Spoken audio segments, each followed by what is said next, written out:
రాహుల్ గాంధీకి తను ఏం మాట్లాడుతున్నాడో స్క్రిప్ట్ మీద అవగాహన ఉందో లేదో. అరే నాకు ఒకటి అర్థం కాదు, రాహుల్ గాంధీ మీ ఓన్ స్ట్రాటజిస్ట్ వెనకటికి క్షమాపణ చెప్పిండు ఎలక్షన్ కమిషన్కి. డ్రామా అనేది డెమోక్రసీ అయిపోతుందా? మళ్ళీ క్యాంబ్రిడ్జ్లో పిక్ కట్టలగట్టనికో చదువుకొని వచ్చిండా? నాకు అర్థం కాదు ఈ మనిషి.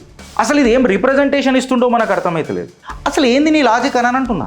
యాళ్ళాడుతున్నాయని కాలు కావు సార్, ఇట్లనే ఉంటుంది. మళ్ళీ మీరు మాట్లాడే మాటలు 22 సార్లు ఓటేసింది, ఓ అది. మళ్ళీ అప్పుడు కాంగ్రెస్ బూత్ ఏజెంట్లు అందరూ నిద్రపోతున్నట్టే కదా రాహుల్ గాంధీ. మళ్ళీ దానికి మద్దతు తెలుపుతావా లేకపోతే దాన్ని కూడా విమర్శిస్తావా? ఇవాళ అడుగుతున్నది భారతదేశం, చెప్పు. బట్ రాహుల్ గాంధీ స్క్రిప్ట్లు ఎట్లుంటుంది అంటే సినిమా స్టార్టింగ్ పోయిన ట్విస్ట్ ఉంటుంది, సినిమా ఎండ్ అయినాక కూడా ట్విస్ట్ ఉంటుంది. ఇప్పుడు దొంగ ఓటర్లు అంతా బీజేపీకి వేసిరా, ఇది నీకు ఎట్లా తెలుసు? నువ్వు చూసినావా బటన్ వచ్చేటప్పుడు? రాహుల్ ధ్యానం, రాహుల్ మాల వేసుకుంటారు కాంగ్రెస్ వాళ్ళంతా.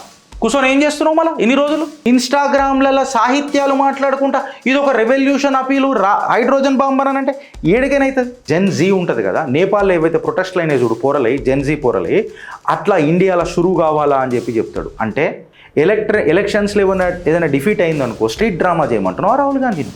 నీ మ్యానిపులేటెడ్ పవర్ పాయింట్ ప్రజెంటేషన్స్లోనికి గడ్డపార దించుతుంది భారతదేశం.